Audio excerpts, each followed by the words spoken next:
9 वर्षीय चिमुकल्याचा जागेवर मृत्यू तर तिघे गंभीर जखमी। अमरावतीच्या सायन्स कोअर मैदानासमोरची घटनेनंतर जमावाकडून बसची तोडफोड। प्रीतम गोविंद निर्मळे या 9 वर्षाच्या चिमुकल्याचा बसच्या चाकाखाली येऊन घटनास्थळावर मृत्यू तर 60 वर्षीय नर्मदा निर्मळे व 14 वर्षीय वैष्णवी संजय निर्मळे, नेहा संतोष निर्मळे या तिघांचीही प्रकृती अत्यावस्थ। जखमींवर जिल्हा सामान्य रुग्णालयात उपचार सुरू। सायन्स कोअर मैदानासमोर पोलिसांचा मोठा बंदोबस्त। एक आजी, 2 नातीन आणि एक नातू सिरसगाव कसब्याचे आहेत।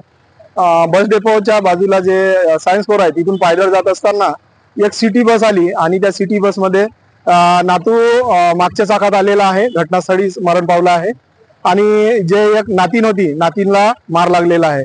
तर जे जखमी आहे त्यांना आम्ही तात्काळ इरविनला उपचारात आम्ही हलवलेले आहे आणि जो मृतक मुलगा आहे त्याचे पण प्रेत आम्ही इरविनला हलवले आहे आणि घटनास्थळावर शांतता आहे। पायदळ आजी, 2 नातीन आणि एक नातू हे पायदळ चालले होते आणि त्याच्यामध्ये नातू हा स्टार बसच्या मागच्या चाकात आलेला आहे आणि नातीन आहे एक या नातवापेक्षा मोठी, त्याला मार लागलेला आहे।